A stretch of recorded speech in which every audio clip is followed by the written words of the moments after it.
우리 지금 하나님과 동행하는 삶 기초성경 3권 우리 같이 공부하고 있습니다.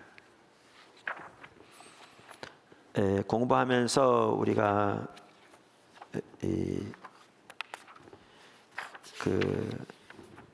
구과 성령 세례와 성령 충만에 대해서 살펴보는데, 지난 시간에 내용이 좀 많아서 성령 세례 부분만 살펴봤습니다. 그러니까 우리의 신앙생활은 철저하게 하나님의 말씀의 토대에서 성령과 동행하는 삶이다. 성령에 관한 삶이다. 근데 성령에 관한 삶은 크게 두 가지 영역이 있는데, 하나는 성령과의 교제를 통해 성령과 동행하는 삶이고, 다른 하나는 성령의 능력으로 사역을 감당하는 삶이다 라는 걸 우리가 살펴보았습니다. 이 조화가 매우 중요하고요.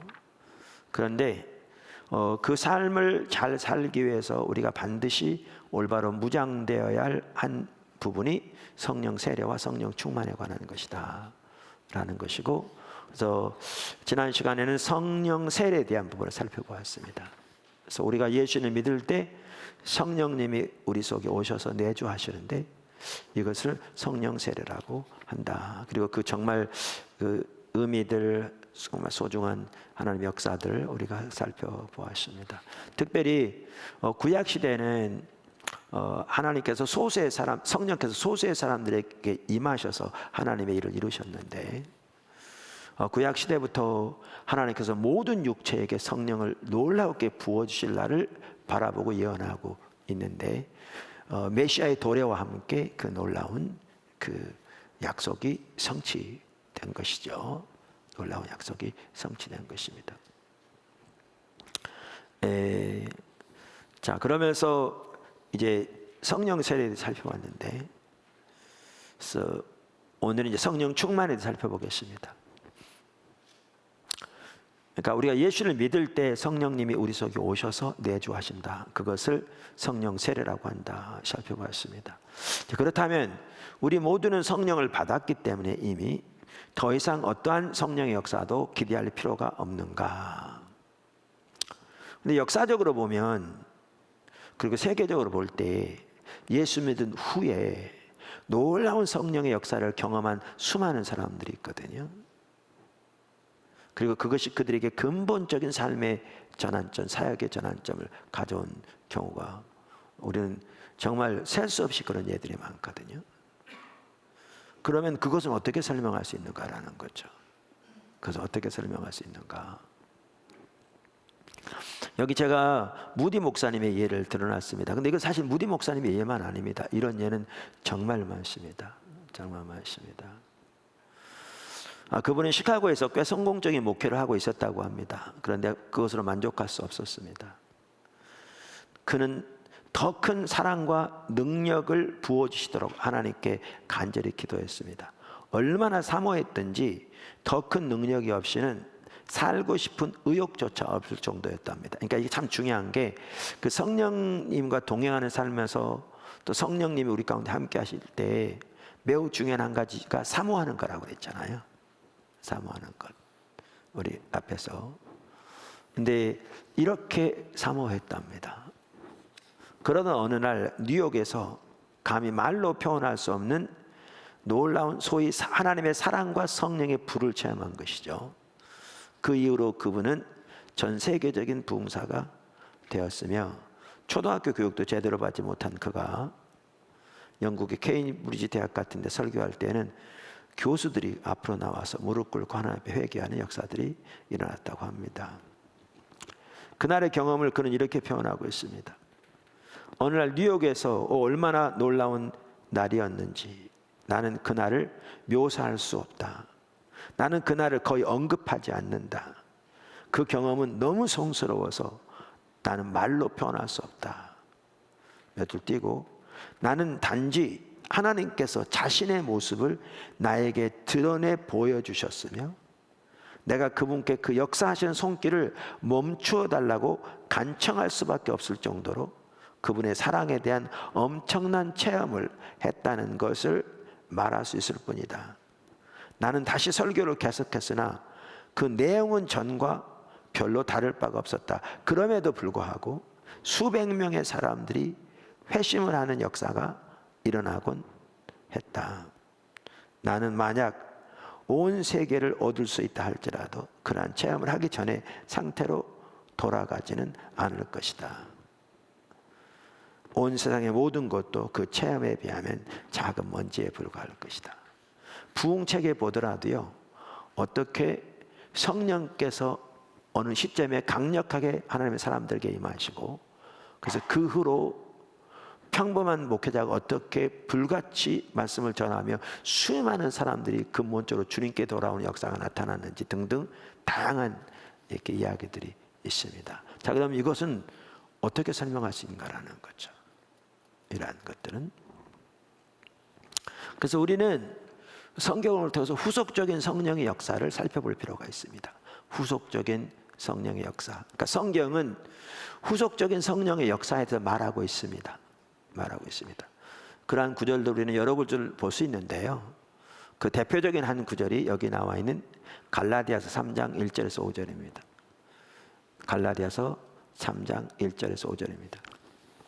자, 여기 한번 성경 구절 한번 같이 읽어볼까요? 시작. 어리석도다 갈라디아 사람들아, 예수 그리스도께서 십자가에 못 박히신 것이 너희 눈앞에 밝히 보이거늘 누가 너희를 꾀더냐? 내가 너희에게서 다만 이것을 알려 하노니 너희가 성령을 받은 것이, 성령을 뭐한 것이? 받은 것이 율법의 행위로냐 혹은 듣고 믿음으로냐? 너희가 이같이 어리석으냐? 성령으로 시작하였다가 이제는 육체로 마치겠느냐? 너희가 이같이 많은 괴로움을 헛되이 받았느냐? 과연 헛되냐? 너희에게 성령을 주시고, 어떻게? 너희에게 성령을 주시고 너희 가운데서 능력을 행하시는 이의 일이 율법의 행위에서냐 혹은 듣고 믿음에서냐? 자, 그러면 그러니까 이 구절에서 어디에서 그러면 후속적인 성령의 역사를 볼 수 있는가라는 거죠. 여기 보면 2절과 5절에 그 부분이 나오는데, 2절에는 뭐라고 그러냐면 너희가 성령을 받은 것은 그랬어요. 그렇죠? 그 다음에 5절에는 뭐라고 그러냐면 너희에게 성령을 주시고 이렇게 표현하고 있어요. 근데 이 두 가지가 각기 다른 성령의 역사를 가리킨다 그 말이에요. 그래서 여기는 지금 두 종류의 성령의 역사가 나오고요. 그리고 후속적인 성령의 역사가 여기에 볼 수 있습니다. 우선 여기 2절에 보면 너희가 성령을 받은 것이 율법의 행위로냐 듣고 믿음으로냐 그랬는데, 여기에 성령을 받은 것이라는 이 헬라어 단어는요 단순 과거형입니다. 영어로 aorist tense라고 그러는데요, 단순 과거형, 혹은 일부에서는 부정 과거형이라고도 부르기도 하더라고요. 그래서 이것은 뭘 말하냐면 과거 한 시점에서 받은 것을 말하는 겁니다. 과거 한 시점에서 받은 것을 말해요. 받은 것. 그런데 여기 3절에 보면 뭐라고 그랬냐면 너희가 성령으로 시작하였다가 그랬죠. 그러니까 이 2절에 나오는 성령을 받은 것은, 이 말은 처음 시작 시점에서 성령을 받은 것을 말하는 거예요. 다시 말하면 처음 예수를 믿을 때 성령을 받은 것을 말하는 거예요. 2절 3절 연결해 보면 명확하게 성령을 받은 것을 말해요. 그러니까 이 처음 예수를 믿을 때 성령을 받은 것은 언제 그 일이 일어나는지는 이 구절에는 안 나와 있지만 우리가 어제 이미 살펴본 것처럼 이제 이게 언제 일어나죠? 예수를 믿을 때 구원받을 때 이 일이 일어나는 거죠. 그래서 2절에 나오는 성령을 받은 것은 우리가 예수를 믿어 구원받을 때 처음 받은 성령의 역사를 가리켜요. 그래서 제임스 던이라고요, 유명한 학자죠. 이분이 블랙스 뉴 테스터먼트 카멘터리라는 주석 시리즈에서 갈라디아 주석에서 이 부분을 이렇게 설명했어요. 이 공식, 즉 성령을 받은 것의 경험, 이 공식은 이미 대략 중생과 그리스도 제자로서의 삶의 시작을 말하는 기술적인 용어였다. 그러면서 여기 쭉 구절들이 나와요. 이 구절 보면 그걸 알 수 있다. 다시 말하면 지금 2절에 성령을 받았다는 얘기는 언제 일어난 일이라고요? 중생의 사건 때, 다시 말하면 예수를 믿어 구원 얻을 때 일어났던 사건이다. 그러면서 여기 성경 구절들이 쭉 나오잖아요, 여기에. 그러니까 그래서 2절은 그걸 말해요. 근데 5절에 아까 뭐라고 그랬냐면 너희에게 성령을 주시고 그랬어요. 그러니까 어떤 사람들은 이렇게 생각할 수 있어요. 이 5절과 2절이 같은 거를 말하는 걸로 생각할 수 있는데 시대가 달라요. 헬라어에서 시대가 달라요. 그러니까 5절에 너에게 성령을 주시고, 이 말은 처음 예수를 믿을 때 성령을 받은 것을 말하는 게 아니에요. 이 구절에서 왜 아니냐면 이 구절이 현재형이에요. 현재형. 그러니까 헬라어에서 현재형은 시간적으로는 현재를 가리키고요, 그 다음에 행동의 종류에서는 지속적인 행동을 가리켜요. 그러니까 뭐죠? 우리말이나 영어하고 좀 다른 게 헬라어에는 시대하면, 영어로 텐스잖아요. 시제하면 현재, 과거, 미래, 이렇게 이게 시제잖아요. 시간적인 면을 말하잖아요. 우리 저기 뭐죠? 러시아를 잘하는 분도 여기 계신데 러시아에도 아마 그렇게 시제하면 시간을 가리켜요. 근데 헬라어도 시제하면 시간을 가리키는데 한 가지가 더 들었어요. 그게 뭐냐면 행동의 종류가 들었어요. 다시 말하면 아까 말한 단순 과거형 성령을 받은 것은, 이 말은 점적인 행동을 가리켜요. 점적인 행동. 근데 주시고의 이 말은 현재형인데 현재형은 뭘 가리키냐면요, 선적인 행동을 가리켜요. 선적인 행동. 우리말로 하면 그러니까 펑틸리어, 영어로 하면 리니어, 그 말인데 쉽게 설명하면 이런 거예요. 여러분 제가 이렇게 움직여도 카메라 찍으면 이렇게 딱 나오잖아요. 한순간. 이게 점적인 행동이에요. 근데 동영상을 찍으면 이렇게 안 나오고 움직여요. 지속되는 거죠. 그 두 차이예요. 두 차이예요. 그러니까 2절에 나온 성령을 받은 것은, 이 말은 과거 예수를 믿을 때 순간 성령을 받은 그 점적인 행동을 가리켜요. 이미 받은. 그런데 5절에 성령을 주시고는 그 이후에도 현재적으로 그리고 지속적으로 성령을 주시는 것을 말해요. 이 둘이 달라요. 그러니까 아까도 말한 대로, 지난 시간에도 말한 대로 성령 세례는 예수를 처음 믿을 때 우리가 받는 것이다. 특별히 우리나라 이제 개혁주의 신앙 같은 경우 이런 걸 많이 강조한다, 이렇게 말씀드렸어요. 그 말은 맞는데 이것을 강조한 나머지 적지 않은 이란 이해는 옳은데 적지 않은 사람들은요, 이것이면 다 끝난 것처럼 뭐에 대한 이해가 없냐 하면 하나님이 지속적으로 우리에게 성령을 주시는 것에 대한 이해가 전혀 없어요. 뭐라고 얘기했냐면 성령은 한 분인데 우리가 이미 받았는데 무슨 성령을 또 주시냐, 이러는 거죠. 성령은 한 분 맞아요. 근데 성령의 역사를 우리의 지혜로 판단할 수 없거든요. 하나님 나라의 일을. 이러면 성령은 한 분이신데 그분이 내 안에 계시고 여러분 안에 계세요. 한 분이세요. 그럼 제 안에 한쪽 안에 들어있고 여러분 쪽에 한쪽 안에 들어있고 다 합하면 한 분이냐? 아니에요. 그분이 내 안에 온전히 계시고 여러분 안에 온전히 계세요. 그래요, 안 그래요? 그래요. 근데 한 분이세요. 한 분이세요.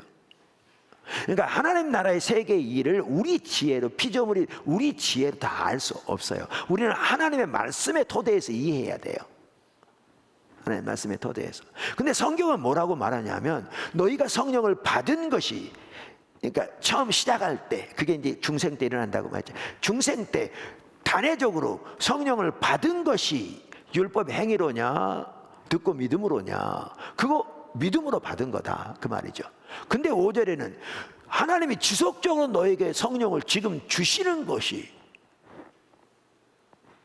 지금 현재적으로 뿐만 아니라 반복적으로, 이게 아까 말한 대로 지속적인 행동이라고 했잖아요. 단회적이 아니고 반복적으로 성령을 주시는 것이 율법이 행위로냐 듣고 믿음으로냐 이렇게 말하니까 5절의 이 역사는요 후속적인 역사를 가리킵니다. 2절 후의 역사를 가리키는 겁니다. 근데 그걸 표현하면서 성령을 주신다고 표현하고 있어요 우리에게. 아까도 말한 대로 성령을 이미 예수님 때 받았다. 그 성령 세례다. 그러니까 무슨 또 성령을 달라고 그러냐. 이런 분들은 찬송가에서 다 빈들의 마른 불같이 메마른 나의 영혼 갈급한 내 심령 위에 성령을 부으소서. 그럼 그런 찬송가 다 빼야 한다고 주장해요. 왜냐하면 성령을 이미 받았는데 무슨 또 성령 달라고 그러느냐. 이거 잘못된 거다. 그렇게 말하는 거죠. 근데 성경은 전혀 올바로 안 보는 거죠. 성경은 그렇게 말하고 있지 않은데.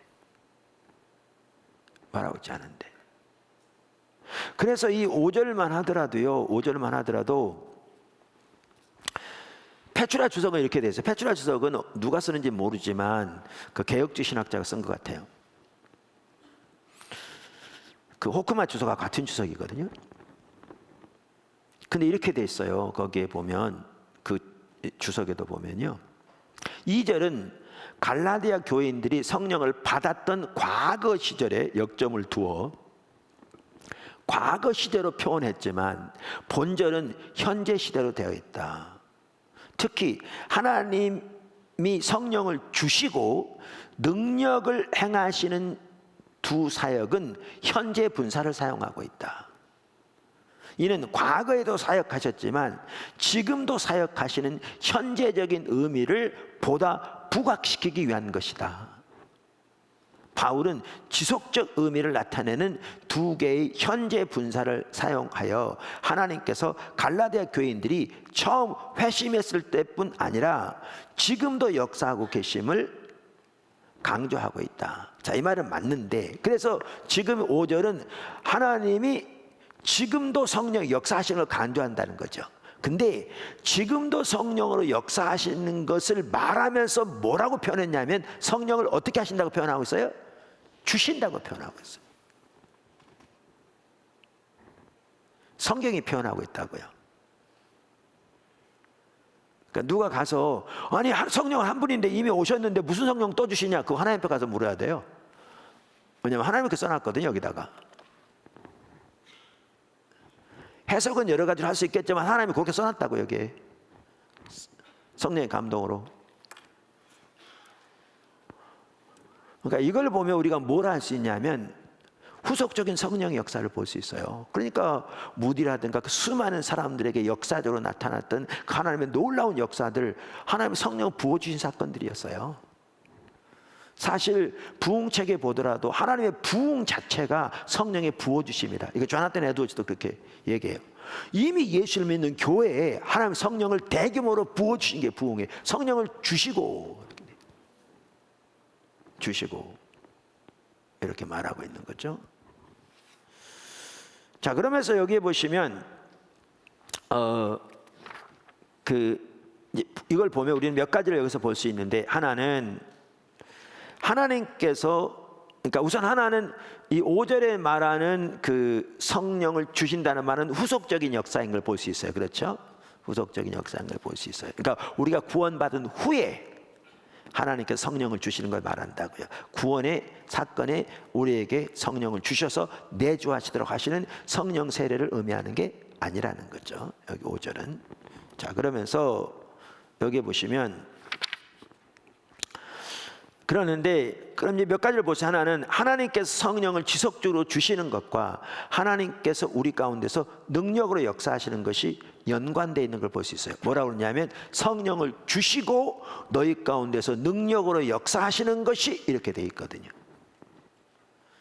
그리고 한편으로는 그래서 우리 가운데서 더 능력으로 역사하시기 위해 더 놀라운 성령을 부어주시기를 기도하는 게 정상이에요. 사모하는 게 정상이에요. 누구처럼? 무디처럼. 할렐루야. 그렇게 사모하시길 축복합니다. 기대하시길 축복합니다. 이렇게 하시면 돼요. 이미 한 성령님이세요. 우린 다 파악할 수 없어요. 자, 보세요. 여러분, 예수님이 100% 하나님이시고 100% 인간이다. 이해되십니까? 안 돼요. 어떻게 이해가 돼? 100%밖에 없는데 어떻게 100% 하나님이고 100% 인간이에요. 그러니까 50% 인간, 50% 하나님이 아니에요. 그리스 신화에 나오는 소위 말하면 그들은 신과 인간이 이렇게 결합해서 난 50% 신, 50% 인간이잖아요. 근데 예수님은 그런 분이 아니세요. 그분은 100% 하나님이세요. 근데 동시에 100% 인간이세요. 지금도 부활하신 예수님은 100% 하나님이시 동시에 100% 인간이에요. 그래서 부활하신 예수님을 두고 뭐죠? 지금도 성경은 인간 예수 그리스도라고 써 있어요. 지금도 사람 100% 인간 100%. 근데 이해되십니까? 안 돼요. 삼위일체 하나님 이해되십니까? 안 돼요. 인간의 지혜로 이해할 수 없어요. 예수님께서 니고데모에게 내가 나이가 많은데 어떻게 어머니 뱃속에 들어가 다시 태어나겠습니까? 그랬더니 예수님이 내가 세상의 것을 말하여도 네가 이해 못하는데 내가 하늘의 것을 말하면 어떻게 이해하겠느냐. 이걸 두고 한 학자가 이렇게 해석했더라고요. 거듭나는 게 세상의 일이라는 게 아니라 거듭나는 거는 세상의 비유라도 있는 거예요. 뭐냐면 어머니 속에서 그러니까 두 번째 태어난 거니까. 근데 하늘나라에는 세상의 비유로도 이해할 수 없는 것들이 많아요. 그러니까 바울이 3층 전에 다녀온 일에 말로 표현할 수 없는 것들이 많다고 말했잖아요. 하나님의 세계를 어떻게 인간이 다 이해하냐고요. 그러니까 우리는 하나님의 말씀은 충분히 신뢰할 만한 뭐죠? 하나님의 말씀 근거 진리인 것을 우리는 믿을 만한 근거가 있고요. 예수 그리스도의 십자가 부활이 가장 예수님이 옳다는 근본적인 증거고요. 성경이 옳다는 증거기도 하고요. 그래서 우리는 그러한 또 하나님께서 인류 역사를 통해서 이루어진 그 모든 일들이 성경이 하나님의 말씀의 걸 증거해 주는 거죠. 그래서 우리는 하나님의 말씀의 토대에서 믿음으로 받아들이는 거예요. 하나님의 세계를 인간의 지혜로 다 알 수 없어요. 그래서 저는 삼위일체 하나님 믿는데 어렵지 않아요. 전혀. 왜 어렵지 않냐면요, 하나님이 내 지혜로 다 이해할 수 있는 분이라면 그분은 더 이상 하나님 아니에요. 피조물이 우리 인간이 다 속속들 이해할 수 있다면 그게 무슨 하나님이에요?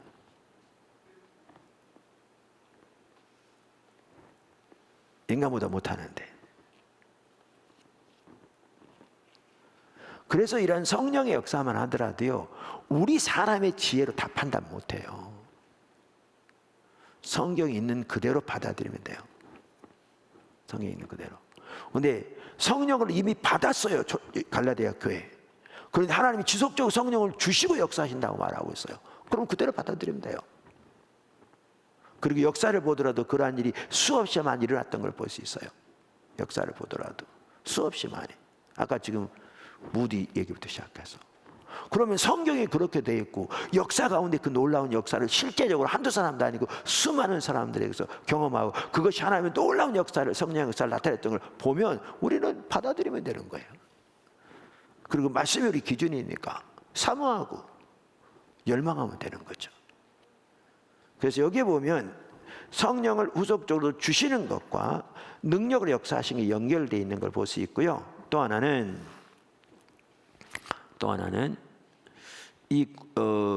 그래서 사실 여기에 중요한 게 뭐냐면 이거예요. 후속적으로 역사하신 이 성령의 역사를 우리가 이해하지 못하고 이것에 대한 자리가 없으면 우리는 자칫 성령을 소멸할 위험을 가지고 있어요. 이 정말 위험한 거거든요. 성령을 소멸하는. 우리가 앞에 살펴봤잖아요. 성령을 소멸한단 말, 성령이 불을 끄는 거라고 그랬잖아요. 성령 역사를 가로막고 대적하는 거죠. 그래서 그럴 위험에 처해요. 그렇기 때문에 교회는 지속적인 성령의 임재와 강림을 기대하고 환영해야 합니다. 할렐루야.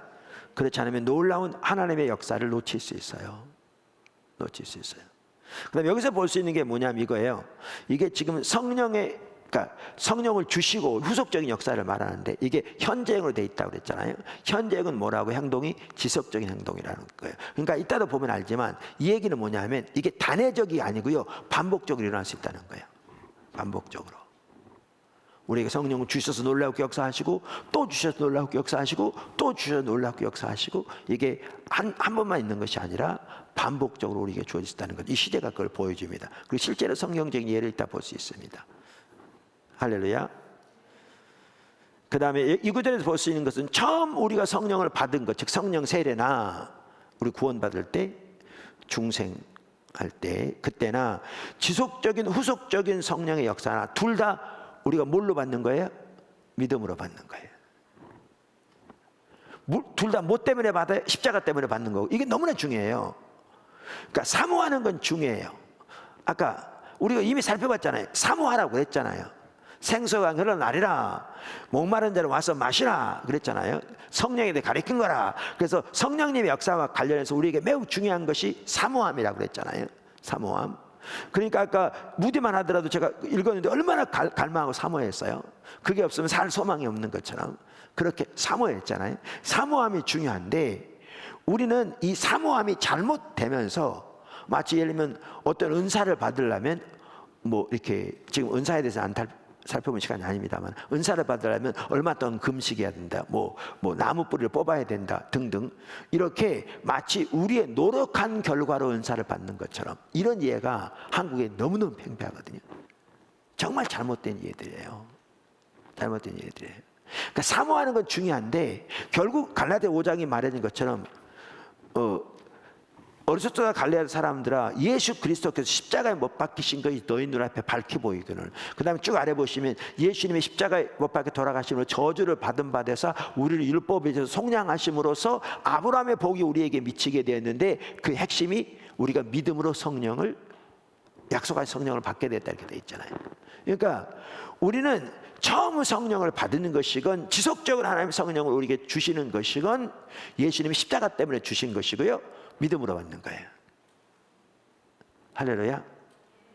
이 성경이 명백하게 말하죠. 예수님이 십자가 때문에 주어지는 것이고요, 믿음으로 받는 거예요. 사모하면 중요하다니까요. 사모하는 자세. 우리가 이미 살펴본 사모하라고 반복적으로 말하고 있다니까요. 성령과 동요하는 삶도 마찬가지고 성령의 능력으로 역사하신 것도 마찬가지고, 왜냐하면 더욱더 큰 사람 사모하라 이렇게 말했으니까, 간절히 사모하라 이렇게 돼 있으니까 성령의 역사와 관련해서 사모함이 중요한데, 그러나 우리의 노력으로 얻어지는 것이 아니고 희생의 대가로 얻어지는 게 아니고 우리가 치는 종교적인 헌신의 결과로 주어지는 것이 아니라 십자가 때문에 주어지는 것이고 믿음으로 받는 것이다 그 말입니다. 할렐루야.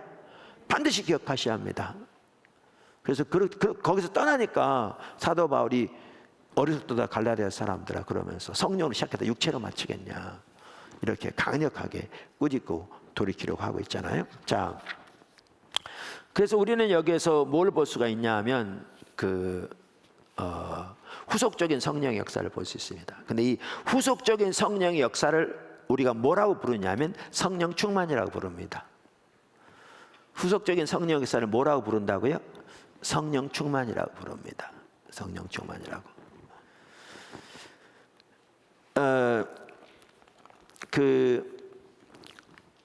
제가 주제별 성경 Dictionary of Bible Themes, The Accessible and Comprehensive Tool for Topical Studies라는 그 책, 이게 런던에서 나온 건데요. 이 책을 가끔 제가 인용하잖아요. 그러니까 아무래도 이제 주제별 사전이니까요. 사전이니까. 거기에 보면 그 성령과 관련한 용어를 정리하면서 이렇게 말했어요. 그러니까 3263번인데요. 거기 신약 용어 사도행전 1장 5절, 2장 4절, 10장 47절. 여러분 이 구절들을 이런 게 나오면 찾아보시면 도움이 돼요. 그냥 집에 가셔서. 그러면 1장 5절이 뭐냐 하면 너희는 몇 날이 못되어 성령으로 침례를 받을 것이다 라는 구절이고요. 2장 4절이 뭐예요? 오순절 성령이 임함에 저들이 다 성령의 충만함을 받아, 그 구절이고요. 그 다음에 10장 47절에 뭐예요? 그 고넬료의 집에 성령이 강력하게 임해서 이제 그 사건을 두고 말한 적, 성령이 그들에게 그들이 성령을 받았다 이렇게 표현하고 있죠. 그러니까 이 다양한 표현들이 나오는데 이 사전은 뭐라고 그러냐면 이 용어들이 성령에 대한 첫 번째 경험들에 대해 사용될 때 사실상 동의어다. 그러니까 처음 성령을 받는 사건을 의미할 때 이것들은 다 동의어라는 거죠. 동의어라는 거죠. 그러니까 그게 성령 세례를 의미하는 동의어라는 거죠. 그런 반면에 충만하여는, 그러니까 filled는 역시 후속적인 경험들 그리고 동일한 하나님의 능력을 새롭게 경험하는 것을 표기하기 위해 사용되었다. 그러니까 처음 성령을 받은 것을 성령을 받았다, 성령 세례, 또 여러 가지 말로 때로는 그 부분에 성령이 충만히 임했다라고 표현하기도 있어서 다양한 용어들이 사용되었지만 처음 성령을 받을 때는 사실 동의어로 쓰여진 거다. 뭐에 대한 동의어? 성령 세례에 대한 동의어로 쓰여진 반면에 성경에는 후속적인 성령의 역사는 뭐라고 표현하고 있느냐? 성령에 충만하다고 표현하고 있다, 이 말이죠.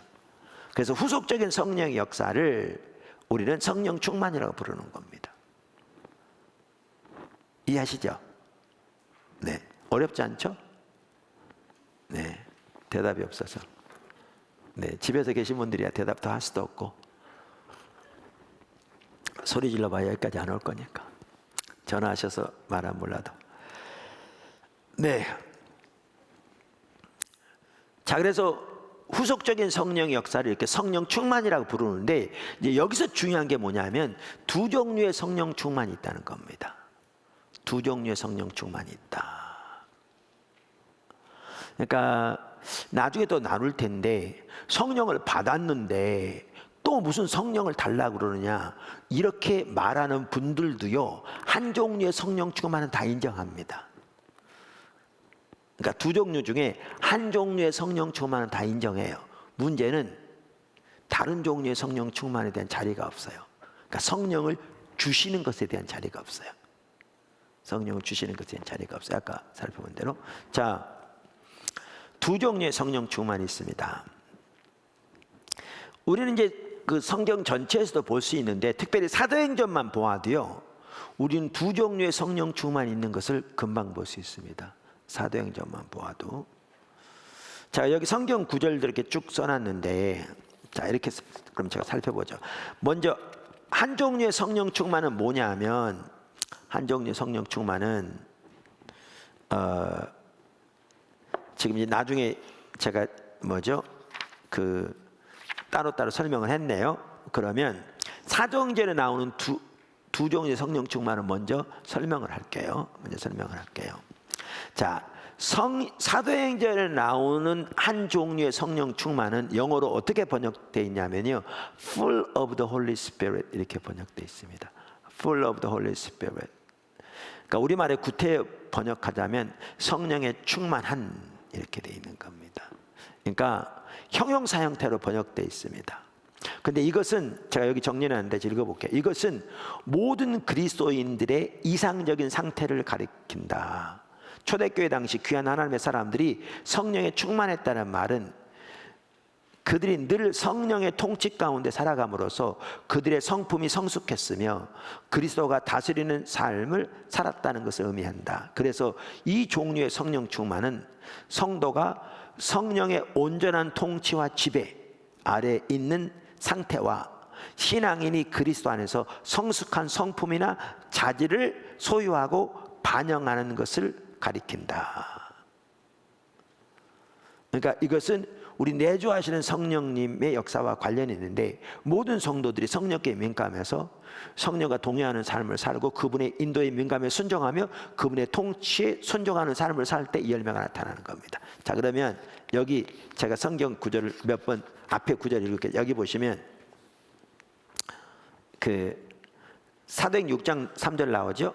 형제들아 너희 가운데서 이제 일꾼을 뽑으라고 말할 때 성령과 지혜가 충만하여, 그러니까 성령과 지혜가 충만한 사람을 뽑으라는 거예요. 충만한.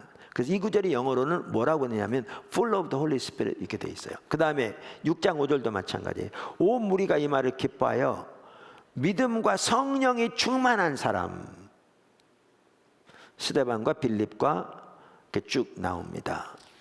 그러니까 이거는 지금 설명드린 바로 그런 거를 의미해요.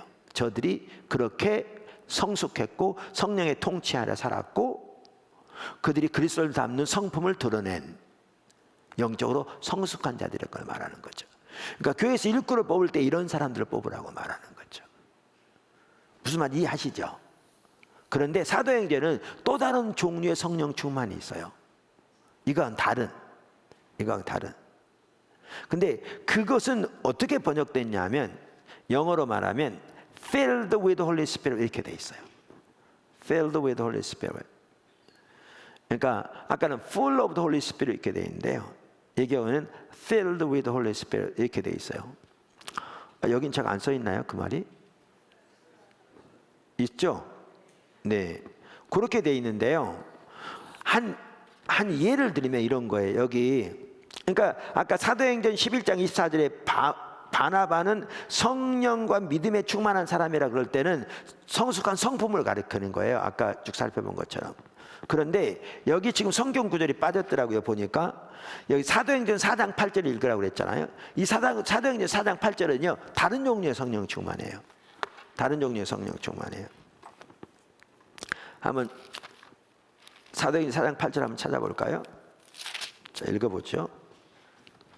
자, 이에 베드로가 성령이 충만하여 이르되 백성의 관리들과 장로들아,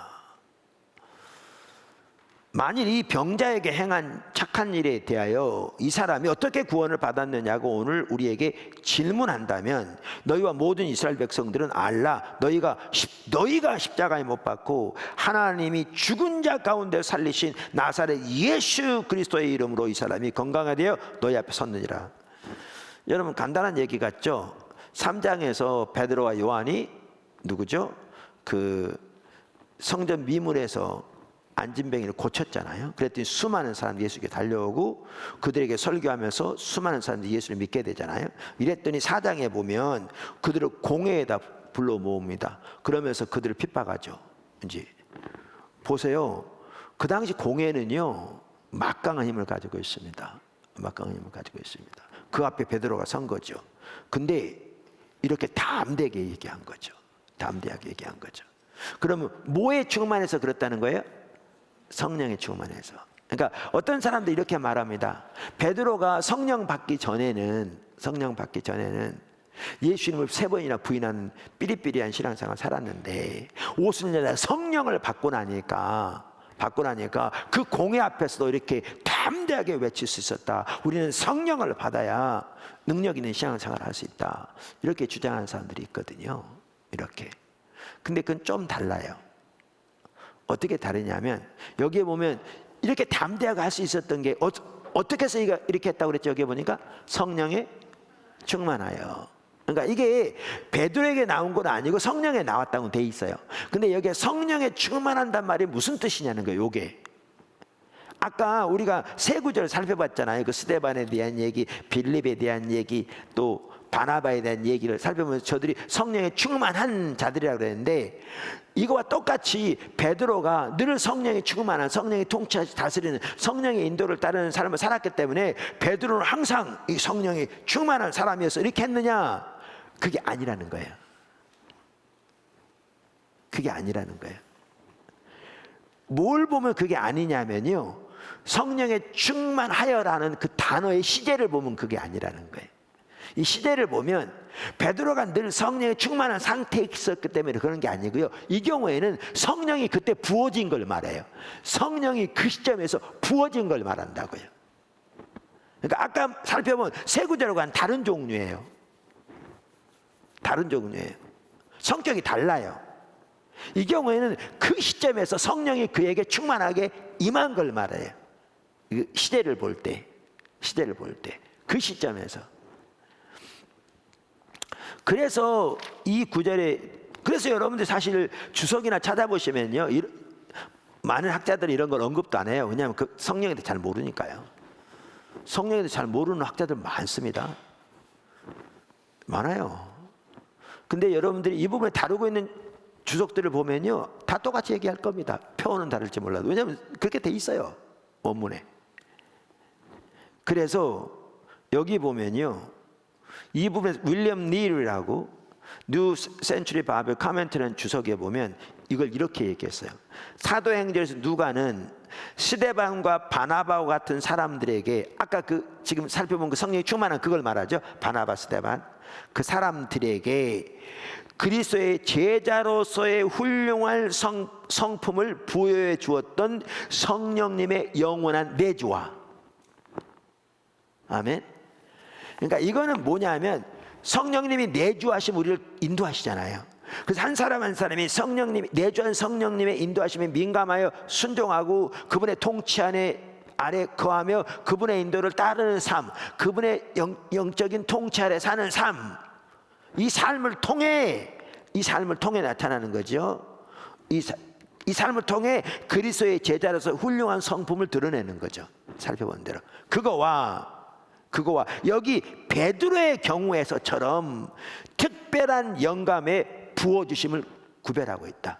그러니까 사도행전의 누가는 이 둘을 구별하고 있다는 거예요. 아까 바나바 스데반에 나오는 성령 충만과 여기 4장 8절에 베드로에게 임한 성령 충만을 구별하고 있다는 거예요. 시절을 통해 구별하고, 다른 성격이라는 거예요, 이게. 그러면서 윌리엄 닐은 이거를 뭐라고 표현하냐면 특별한 영감의 부어주심이라는 거예요. 특별한 성령의 역사를 그때 부어주시는 걸 말하는 거예요. 무슨 말 아시겠죠? 그러니까 이 구절을 가지고 우리가 일부에서 성령을 받지 못했을 때는 저렇게 삐리삐리하게 예수님을 부인했는데 성령 받고 나니까 이렇게 능력이 있었다, 이거는 틀린 말이에요. 그건 안 맞아요. 그래서 이제 우리 같은 경우 우리 배우에서 우리가 예수를 믿어도 성령 받지 못하면 능력 없는 생활 하는데 예수를 믿어 성령 받아야 담대한 삶을 살 수 있다, 이거 틀린 말이에요. 우리가 예수를 믿을 때 성령을 받아요.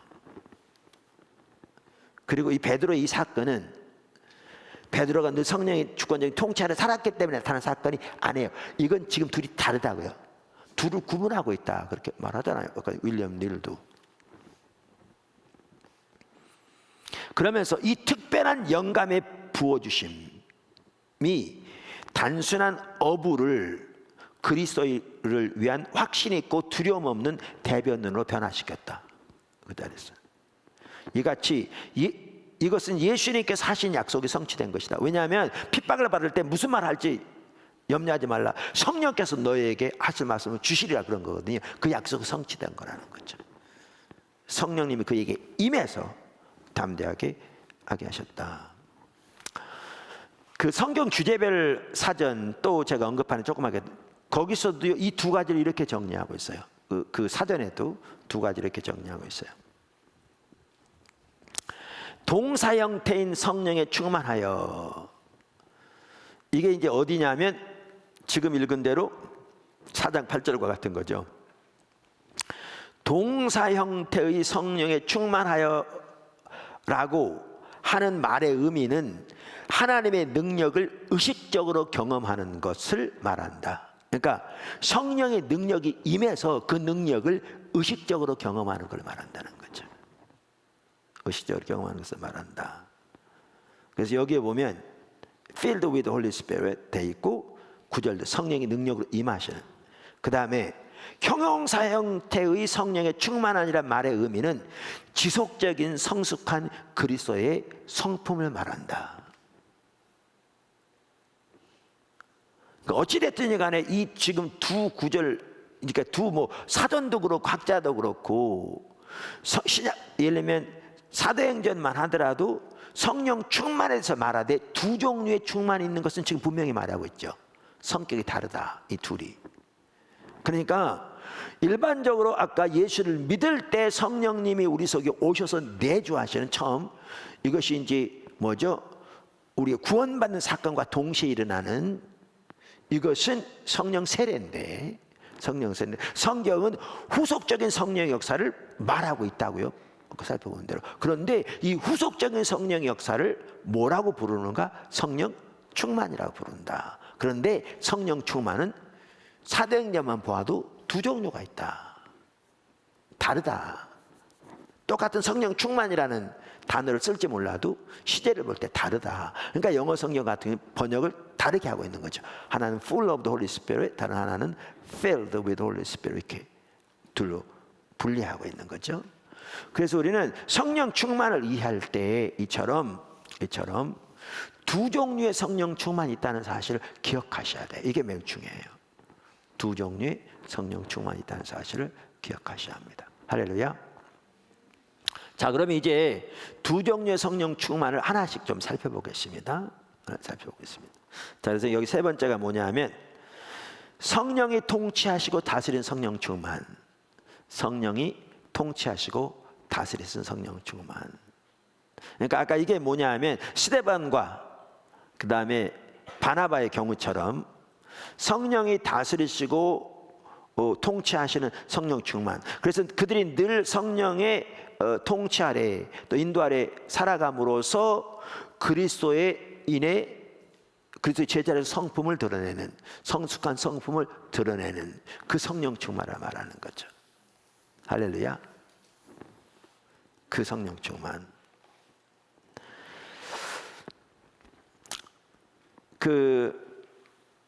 아까 제가 언급한 그 주제별 성경은 성령 충만에서 이렇게 정의하는데요. 성령으로 충만케 되는 것은 인정된 그리스도의 주권 아래서 하나님의 충만한 임재와 능력을 경험하는 방식으로 삼위일체 하나님의 제3위에 의해 능력을 공급받고 통제되는 것을 의미한다. 그러니까 energized and controlled. 성령의 채우심은 성도들의 삶에서 갱신, 복종, 복음 전파의 담대함 그리고 시선을 살아남는 성품으로 인도한다. 그러니까 이 성령 충만이 저는 지금 성령이 통치하시고 다스리는 성령 충만을 잘 정리했다고 믿습니다.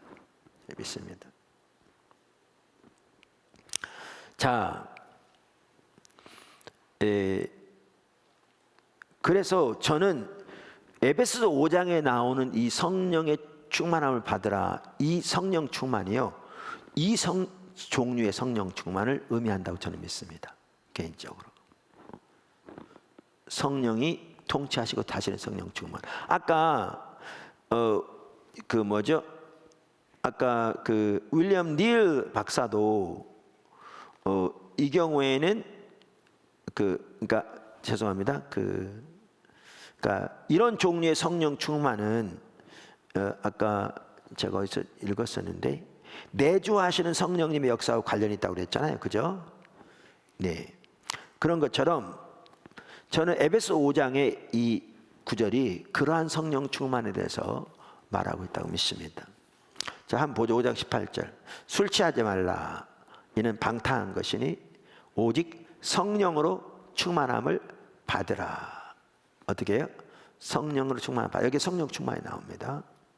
그러면 시와 찬송과 신령한 노래들로 서로 화답하며 너희 마음으로 주께 노래하며 찬송하며 범사의 우리 주 예수 그리스도 이름으로 항상 아버지 하나님께 감사하며 그리스도를 경외함으로 피차 복종하라.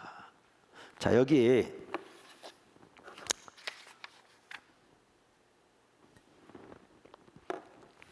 몇 가지를 우선 볼 수 있는데요.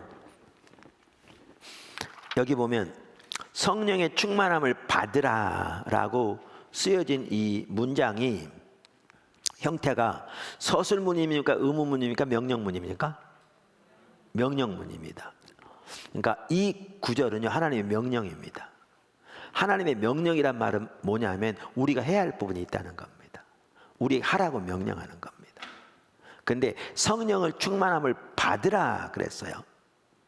그러니까 이 말은 뭐냐면 우리가 할 수 있는 게 아니죠. 그분이 채워주셔야 되는 거예요. 그러니까 받는 거죠. 수동태예요, 수동태. 그러니까 우리가 능동적으로 성령 충만 마음대로 할 수 있는 게 아니에요.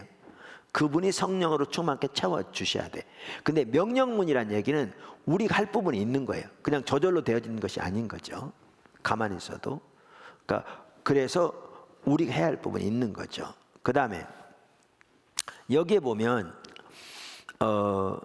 현재형이에요. 이게. 그러니까 현재형은 지속적인 행동을 가리킨다고 그랬잖아요. 이 말은 평생 동안 한 번만 성령의 충만함을 받으면 되는 것이 아니고, 이 말은 우리가 지속적으로 성령의 충만함을 받으라는 거예요. 할렐루야.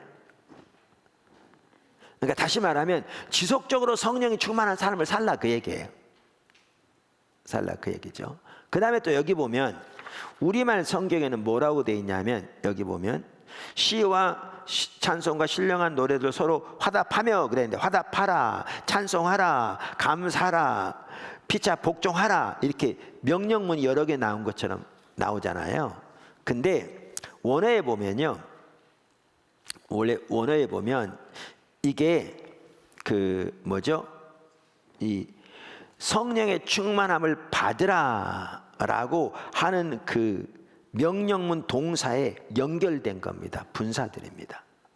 그러니까 이 얘기는 뭐냐면 우리가 성령의 충만을 받을 때 나타나는 열매들인 걸 볼 수 있습니다. 결과들인 걸 볼 수 있습니다. 결과들인 걸 볼 수 있습니다. 그러니까 아까 스데반, 그 다음에 바나바, 그 다음에 빌립, 이런 초대교회 당시 귀한 일꾼들, 그들은 성령에 충만한 사람들이었잖아요. 그러니까 그리스도의 성품을 담는 열매를 나타냈잖아요. 그렇게 하라고 지금 명령하고 있는 겁니다. 너희가 항상 그렇게 성령에 충만한 삶을 살아라. 성령 충만을 받으라 지금 얘기하고 있는 거죠. 그리고 이런 삶을 살아갈 때 어떻게 해요? 이렇게 그리스도를 담는 성숙한 성품의 열매가 맺혀지는 거죠. 이렇게. 그러니까 범사에 감사라도 성경에 우리가 감사에 대해서 이번에 얼마나 중요한가 살펴봤는데, 감사도 당연히 우리 의지로 해야죠. 명령이잖아요. 그런데 우리가 몰라서 안 하는 게 아니라 특별히 역경 가운데 있을 때 의지를 가지고라도 해야 되는데 너무나 적지 않은 사람들이 전혀 감사하지 않죠. 피차 복종하라 부부 사이에든 이렇게 할 때 안 돼주는 경우가 너무너무 많죠. 근데 이거는 성령이 충만할 때 이런 열매가 더 나타나게 되는 거죠. 다스릴 때. 그러니까 성령의 열매는 이렇게 쭉 나오잖아요, 갈라디아서에. 근데 열매가 단수예요. 이 얘기는 뭐냐면 너희가 성령을 따라 행하라, 성령으로 살면, 계속 그랬잖아요. 성령이 인도하는 바가 되면, 그런데 그 삶을 살면 나타난 열매들이에요. 성령이 우리를 다스리고 통치하실 때 우리를 통해 그 열매들이 나타나는 거죠. 그러니까 이 성령 충만은 한마디로 말하면 어떤 성령 충만을 말하냐면 성령님이 우리를 다스리고 통치하시는, 우리가 성령님께 민감해서 순종하며 그분의 인도를 따르는 삶, 그분의 주권적인 통찰에 엎드려 그분이 우리를 늘 다스리는 삶, 이 삶을 지속적으로 살기를 어떻게 하라? 추구하라, 이렇게 말하는 거죠. 그래서 하나님께 나와서 성령님 저를 더 다스려 주세요, 저에게도 임해 주세요, 제가 주님 앞에 주님의 성령께 더 온전히 민감해서 순종할 수 있도록 도와주세요. 그러면서 예배를 통해서 우리 하나님 찾는 것이 핵심이고, 우리가 살펴본 것처럼 이렇게 하나님 동행하는 사람을 쭉 살펴봤잖아요. 이렇게 주님의 은혜를 구하고 또 주님을 예배하고 주님의 도움을 구하는 가운데 성령이 통치하시고 다스리는 삶을 살아라, 그 얘기예요. 그 명령이에요. 지속적으로 삶을 살아라. 이렇게 살 때 성숙한 성품이 나오는 거죠. 성령 우리 속에 사심으로 성령의 열매들이 맺혀지고, 그래서 그런 삶을 살았던 사람 대표적인 인물들이 아까 성경에 나온 것처럼 스데반이 그랬고 빌립이 그랬죠. 빌립이, 예를 들면 바나바가 그랬고, 그러니까 우리에게 그런 삶을 살라고 명령하고 있는 거죠. 이게 말씀드린 대로 그 성령이 통치해서 다스리는 성령 충만입니다. 근데 아까 성령을 받았는데 무슨 또 성령을 달라고 그래? 그런 사람들도 이 종류의 성령 충만은 다 인정합니다. 에베소 5장 7, 아까 말한 18절부터 명확하게 말하거든요. 성경에서 빼버리지 않는 너무나 많아거든요. 그래서 이건 다 이해하고요, 강조합니다. 근데 아까 그런 분들의 경우에는 뭐가 없느냐면, 그러니까 뭐를 위한 자리가 없냐면 이 다른 종류의 성령 충만에 대한 자리가 없는 겁니다. 이게 문제인 거죠. 사도행전에는 두 종류의 성령 충만에 대한 자리가 있고 성경 전체가, 신약 성경 그걸 보여주는데, 자 그러면 이제 다른 또 한 종류의 성령 충만을 살펴보는데 그게 뭐냐 하면 능력으로 임하시는 성령 충만입니다. 능력으로 임하시는 성령 충만입니다. 아까 말씀드린 대로 성령이 통치하시고 다스리는 성령 충만은 하나님의 명령입니다. 우리가 그대로 스스로 할 수 없어요. 수동태예요. 그러나 그렇게 하라고 명령하신 것은 우리가 그 삶을 살기를 추구하라는 겁니다. 지속적으로 명령입니다. 명령입니다. 그런데 능력으로 임하시는 성령 충만은요, 한 번도 명령 형태로 나오지 않습니다. 명령 형태로 나오지 않습니다. 이것은 하나님께서 성도들을 위해서 행하시는 그 무엇을 말합니다.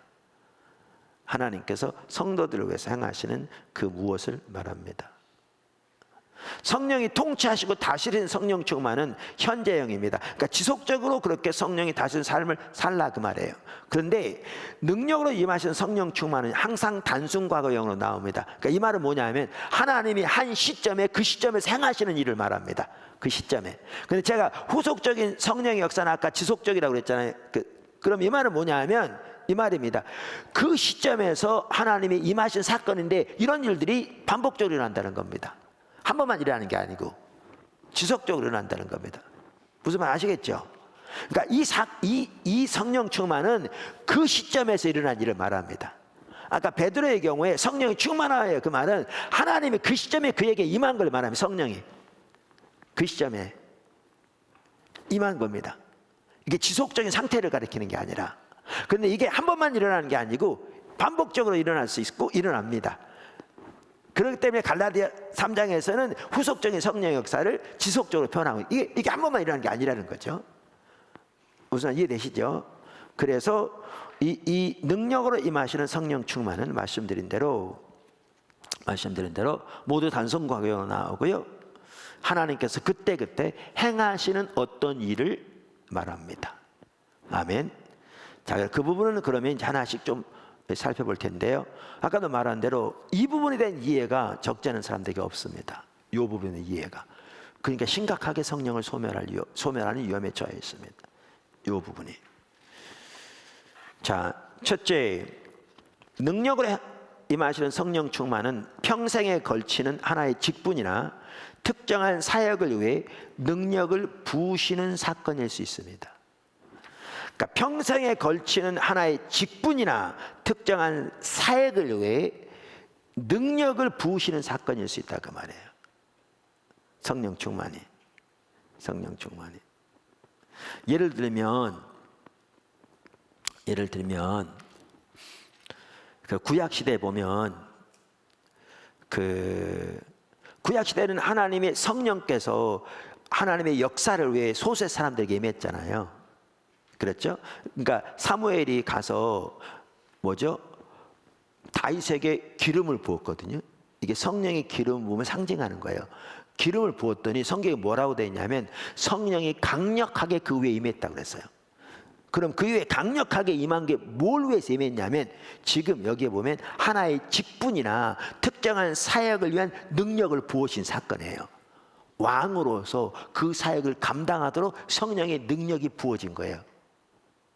그런 것처럼 신약 시대에서도 이렇게 능력을 임하신 성령 충만이 임할 때 어떤 일로 임하시는 경우들이 있냐면 평생에 걸치는 하나의 직분이나 특정한 사역을 위해 능력을 부으시는 사건일 수 있다 그 말이에요. 한 예를 들면 여기 누가복음 1장 15절 17절 보면 침례 요한의 얘기가 나옵니다. 자, 한번 볼까요? 이는 그가 주 앞에 큰 자가 되며 포도주나 독한 술을 마시지 아니하며 모태로부터 성령의 충만함을 받아. 그가 어머니 뱃속에 있을 때부터 성령 충만을 받을 거래요. 그랬죠. 그러면서 이스라엘 자손을 주 곧 그들의 하나님께로 많이 돌아오게 하겠습니다. 그가 또 엘리야의 심령과 능력으로 주 앞에 먼저 와서 아버지의 마음을 자식에게, 자식 거스르는 자를 의인의 슬기에 돌아오게 하고 주를 위하여 세운 백성을 준비하리라. 자, 여기 보면 뭐라고 돼 있냐면 침례 요한이 어머니 뱃속에 있을 때부터 성령의 충만함을 받을 거래요. 그럼 이게 무슨 성령 충만이라는 거예요? 아까 또한 성령 충만의 한 가지가 성령이 통치하시고 다스리는 성령 충만이라고 그랬는데 그 성령 충만은 말이 안 되죠. 애가 의식도 없는데 어떻게 성령이 그를 다스리며 통치하시면서 그가 성령이 인도하여 순종하는 삶을 살겠어요? 의식도 없는데 뱃속에서. 그러니까 이건 뭘 의미하냐면요, 그의 사역을 위한 성령의 능력이 그에게 임할 것을 말하는 거예요. 성령이 충만하게 임해서 그의 사역을 위한 기름 부음이 임할 것을 말하는 거죠. 어머니 뱃속에서부터. 여기 사도행전 9장 17절에 나오는 사울의 경우도 마찬가지입니다. 그러니까 사울이 핍박하러 갔다가 눈이 이제 부활하신 예수 만나고 눈이 멀어서 끌려서 그 다메섹에 갔잖아요. 그때 이제 예수님이 니고데모, 죄송합니다. 웬 니고데모 요즘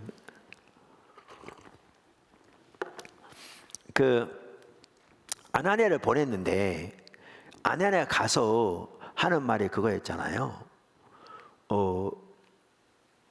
당신이 오는 중에 만난 예수께서 나를 보내어 다시 보게 하며 성령으로 충만케 하신다. 그리고 기도했잖아요. 눈이 뜨였어요. 근데 성령이 충만케 했단 말은 안 써 있는데, 왜냐하면 그 기도 속에 벌써 포함됐죠. 그럼 그 성령 충만이 무슨 성령 충만을 말하냐는 거죠. 그 상황 볼 때, 아까 말한 그 시제를 볼 때, 그때 성령이 임해서 그의 사역을 위한 능력이 부어지는, 기름 부음이 부어지는 걸 볼 수 있죠. 볼 수 있죠. 시제를 볼 때, 그 시점에서. 그래서 이와 같이 이 능력으로 임하신 성령 충만의 한 가지는요, 평생에 걸친 하나의 직분이나 특정한 사역을 위해 능력을 부어주신 사건이 될 수 있고, 또 하나는 성도들 안에서 중요하고 급한 필요를 채우거나 성도들을 영적으로 긴급한 일을 성도들을 통해 긴급한 일을 성취하기 위해 성령께서 즉각적으로 특별하게 임하는 것일 수 있습니다. 그러니까 중요하고 급한 필요를 채우거나 단회적으로, 또 영적으로 긴급한 일을 성취하게 하기 위해 임하시는 것일 수 있다 그 말이죠. 아까는 평생에 걸치는 사역이나 임무를 위해서 능력을 부으신 사건일 수 있고, 이해되시죠? 이에 대한 좋은 성경적인 예가 여기 사도행전 13장입니다. 이제 사도행전 13장 1절부터 보면, 그 당시 안디옥 교회 리더들이 함께 모여서 금식하고 예배드릴 때 성령께서 그들에게 바나바 바울을 따로 세우라고 그랬잖아요. 그래서 온 교회가 분별해서 바나바 바울을 따로 세워서 이제 보내죠. 파송하죠. 그래서 그들이 성령의 보내심을 받아 이제 갔다고 그랬는데, 바보섬이라는 곳에 이제 도착하죠. 사역을 시작하자마자. 그랬는데 그 섬의 총독 서기오가 복음에 관심을 보이는데, 거기 엘루마라는 박수무당이 있었는데 자꾸 방해하는 거예요. 그는 박수무당이었거든요. 문자 그대로. 그랬더니 어떤 일이 있었느냐, 여기 보시죠. 이 마술사 엘루마는, 이름을 번역하면 마술사라, 그들을 대적하여 총독으로 믿지 못하게 힘쓰니, 그러니까 바나바와 바울을, 바울이라고 하는 사울이 뭐하여? 성령이 충만하여, 지금 성령이 충만하여, 아까도 말씀드린 이 단어가요, 시제를 보면 알 수 있듯이 늘 충만한 상태에 있는 것을 말하는 게 아니라 그 시점에 충만하게 됐다 그 말입니다. 그 시점에 충만하여 그를 주목하고 이르되, 모든 거짓과 악행이 가득한 자요, 마귀의 자식이요, 모든 의의 원수요, 주의 바른 길을 굽게 하기를 그치지 아니하겠느냐. 보라, 이제 주의 손이 내 위에 있으니 내가 맹인이 되어 얼마 동안 해를 베지 못하리라 하니, 즉시 안개와 어둠이 그를 덮어 인도할 사람을 두루 구하는지라. 이에 총독이 그렇게 된 것을 보고 믿으며 주의 가르치심을 놀랍게 여기니라. 이 사건 잘 아시죠? 그럼 우리는 여기 보면 성령에 충만하여 그랬는데, 우리는 이렇게 잘못 생각할 수 있어요. 바울은 늘 성령 충만한 사람이니까, 늘 성령이 통치 가운데 사는 거니까, 바울은 아무 때라도 그냥 이런 일이 닥치면 지금 이런 것처럼 여기 지금 말한 것처럼 그 모든 의의 원수야, 언제까지 주의 길을 굳게 하겠느냐, 그러면서 주의 손이 내 위에, 이 말이 내가 맹인이 될 것이라, 보지 못할 거라 딱 선포하면 그냥 쫙 눈이 감겨서 보이지 않는, 이렇게 할 줄로 생각하는 거죠. 근데 전혀 그런 내용이 아니에요. 바울이 늘 성령에 충만한 상태 때문에 그런 게 아니고요, 아까도 말한 대로 지금 이 성령이 충만한 이게 아까 사도행전 4장 8절에서 베드로에게 있었던 것과 똑같은 사건이에요. 이 시점에 성령이 지금 임하시는 거예요. 임하시는 거예요. 뭐 하기 위해서? 영적인 필요를 채우기 위해서, 하나님의 일을 성취하기 위해서. 아까 베드로에게 똑같았죠. 그 공회 앞에서 이제 교회가 시작되는데 하나님의 놀라운 역사가 나타날 때, 핍박할 때 거기서 담대하게 설 수 있도록 성령이 하신 게 뭐냐면 그 시점에 임하신 거예요. 그 영적인 필요를 채우시기 위해서. 그래서 특별한 영감의 부어주심이라고 표현하는 거예요. 지금 성령의 부어주심이에요. 그러니까 다른 말 하면 그게 특별한 성령의 부어주심이에요. 특별한 성령의 부어주심.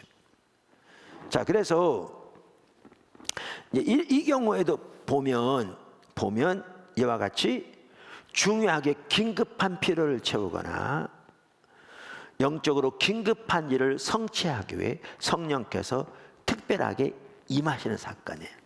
그 시점에서. 할렐루야.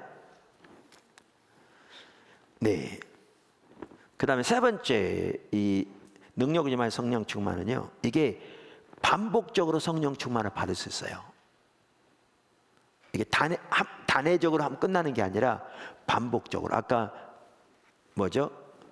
갈라디아서 5장 3장 5절에서도 이 후속적인 성령의 역사를 지속적인 것으로 표현했잖아요. 그러니까 이 말은 한 번에 일어나는 게 아니라 반복적으로. 근데 이건 그때마다 일어난 사건인데 반복적으로 일어난다.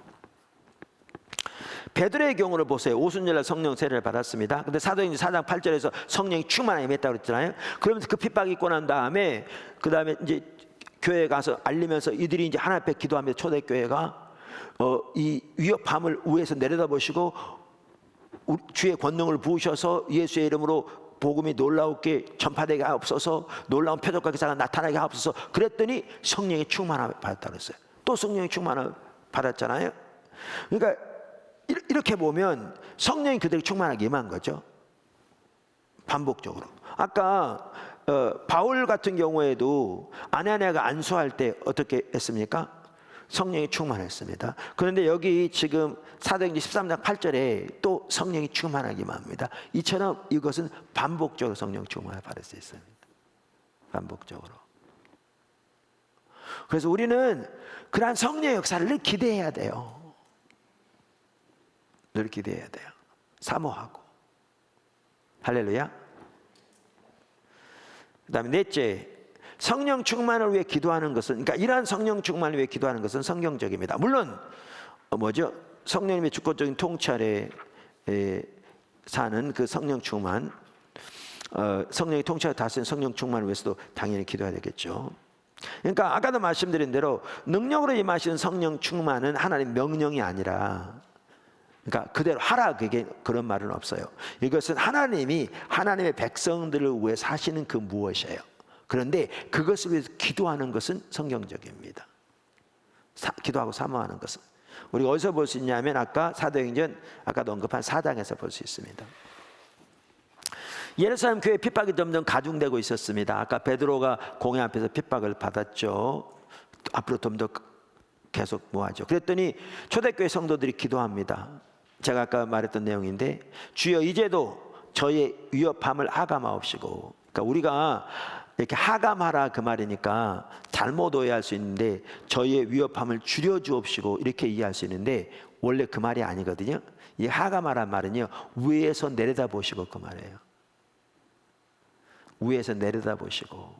그러니까 줄여달라는 말이 아니에요. 내용이. 주여 이제도 저희의 위협함을 위에서 내려다보시고 또 종들로 하여금 담대히 하나님의 말씀을 전하게 하여 주옵시며 손을 내밀어 병을 낫게 하옵시고 표적과 기사가 거룩한 종 예수의 이름으로 이루어지게 하옵소서 하고 구했더니 응답하셔서 어떻게 했어요? 성령으로 충만케 되었어요. 빌기를 다음에 모인 것이 진동하더니 무리가 다 성령에 충만하여 담대히 하나님의 말씀 전하. 이거요, 성령이 그 시점에 임한 겁니다. 자, 사도행전 오순절 날은 초대교회 성도들이 이제 처음 성령님 오셔서 뭐죠? 내주한 사건이었잖아요. 한편은 성령이 임하셨다는 의미의 성령이 충만하기도 하고요. 거기에. 그래서 그건 성령 세례이기도 해요. 그래서 오순절의 사건은요, 한편으로는 교회사적인 사건이에요. 구속사적인 사건. 십자가 부활, 승천, 오순절로 연결되어지는. 그래서 구속사적 사건은 반복되지 않아요. 근데 성령 세례, 그날 예수 믿는 모든 성도들 성령이 오시게 된 거죠. 이거는 반복되죠. 사람도 예수 믿을 때만 성령님이 임하시잖아요. 반복되죠. 근데 그걸 또 뭐라고 표현하냐면 성령 충만이라고 표현해요. 근데 아까도 말한 게 그거죠. 아까 그 성경 그 주제별 성경도 성령에 충만했다 그러는데 처음 사건을 의미할 때는 같은 걸 의미한다. 처음. 근데 이 성령을 충만했다 말은 그 시점에 성령이 충만을 임했다는 거예요. 임했다는 거예요. 이때도. 그러니까 성령 세례하고 같이 일어난 거죠. 성령 세례하고 같이 일어났는데, 자 그럼 보세요. 이때 임했어요. 근데 여기 4장에 보면 베드로도 있고 120명의 성도들 다 같이 여기 있었잖아요. 많은. 그러면 그들이 이것은 성령을 처음 받는 사건이 아니에요. 그건 이미 오순절 일어났어요. 근데 여기 성령이 충만하게 임한 거죠. 그래서 뭐 하셨는데? 담당에 나가 복음을 전하는. 아까 그 전에 베드로에겐 또 뭐죠? 공회 앞에 성령이 충만하게 임한 거죠. 이런 것처럼 반복적으로 임할 수 있고요. 이러한 성령 충만을 기대하고 위해서 기도하는 것은 성경적이에요. 여기 나와 있는 것처럼. 할렐루야. 우리가 할 수 있는 것은 아닌데 하나님의 선택에 따라서 임하셔야 되는데, 어떨 때는 그래서 평생에 걸친 사역을 위해서 능력을 부으시게 임할 수도 있고, 또 긴급한 필요를 위해서 또 하나님의 역사를 위해 임하실 수 있고, 임하시되 이러한 역사를 사모하고 기대하고 구하는 것은 성경적이다라는 거죠. 할렐루야. 마지막으로 능력으로 임하시는 성령 충만과 성령의 소멸.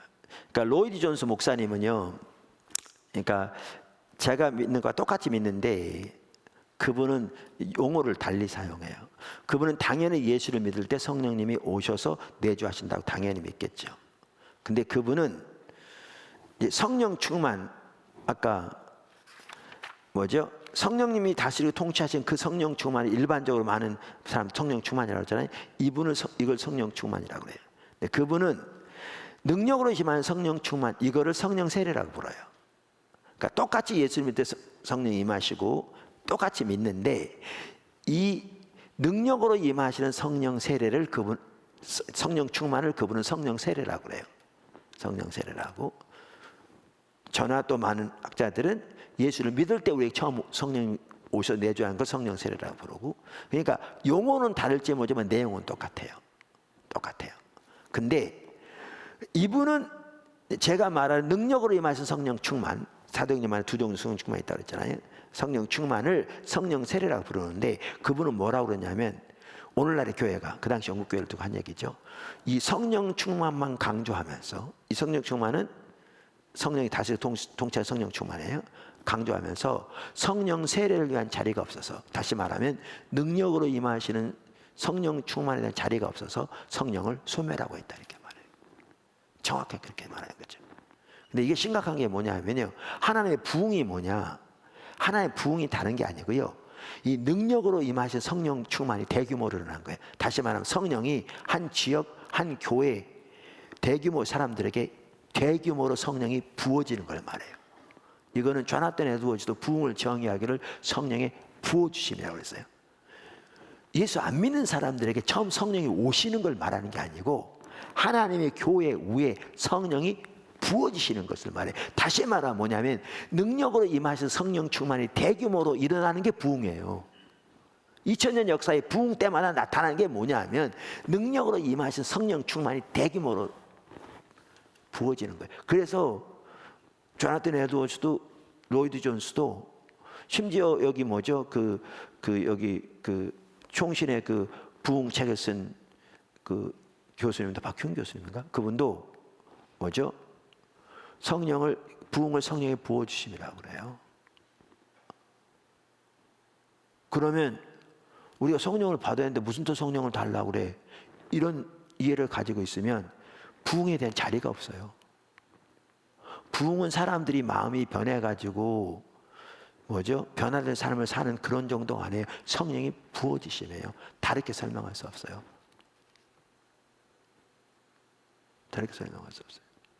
그래서 로이드 존스 목사님 뭐라고 그러냐면, 성령 충만만 강조하고, 다시 말하면 그분의 이해를 한다면 다스리고 통치하신 성령 충만만 강조하고, 성령 세례에 대한 자리가 없으면, 다른 말로 하면 능력으로 임하시는 성령 충만에 대한 자리가 없으면 성령을 소멸할 수 있다. 그 말이죠. 이게 사실은 오늘날 성령 세례는 많이 강조하는데 후속적인 성령 역사에 대해서 자리가 없는 수많은 사람들이 범하고 있는 잘못입니다. 이게 오늘날 심각하게.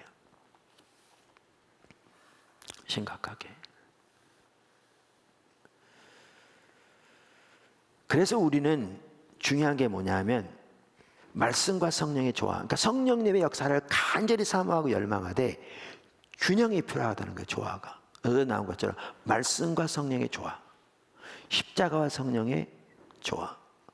성령의 역사에 있어서도 성령과 동행하는 삶과 성령의 능력으로 사역을 감당하는 이 삶의 조화.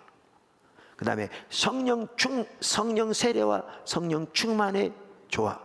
성령 충만에서도 성령님이 다스리고 통치하시는 성령 충만과 능력으로 임하시는 성령 충만, 이 조화, 이 두 가지 성령 충만과 성령 세례 조화, 이러한 조화 균형 가운데 성령의 역사를 추구하고 따라가야 좌로나 우로나 치루치지 아니하고 정확하게 올바른 그 삶 가운데서 성령의 능력만 나타날 뿐만 아니라 성령의 열매도 나타나고 성령의 은사가 나타나도 성경대로 교회의 덕을 세우고 유익하게 되도록 사용되도록 정말 귀하게 쓰여지는 겁니다.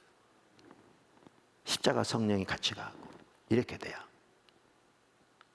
이게 이 조화들이 안 이루어지면요, 때로는 은사는 나타나는데 완전히 삶은 엉망일 수 있고요, 그리고 은사들이 교회에 전혀 유익을 세우지 못하고 자기의 뱃속 채우는데 활용되기도 하고요, 사람들을 휘어잡아서 자기 종사하는데 사용되기도 하고요, 말도 안 되게 그 이상한 모양의 것들 열매를 보고 판단하게 돼 있는데 모양은 다를 수 있지만 그걸 가지고 성령의 역사라고 해서 이상한 일들을 할 수 있고요.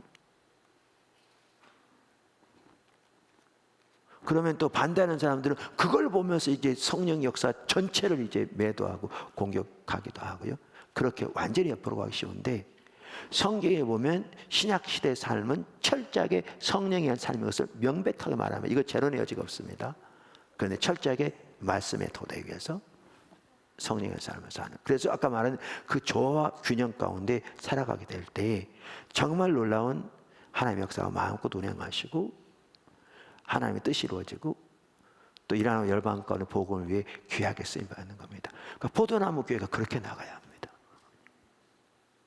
우리가 추구하는 성령의 역사가 그러한 성령의 역사를 추구하는 겁니다. 지금까지 설명한 대로. 이해하시죠? 그게 정확하게 성경적이고요, 그게 정확하게 초대교회가 살았던 삶이고요, 그게 정확하게 사도들이 우리에게 보여준 본보기의 삶입니다. 그러한 성령과 동행하는 삶을 우리 모든 포도나무교회 지체들이 더 살기를, 더 강하게 성령 역사하시고 더 그렇게 살기를 축원합니다. 아멘. 우리 같이 기도했으면 좋겠습니다.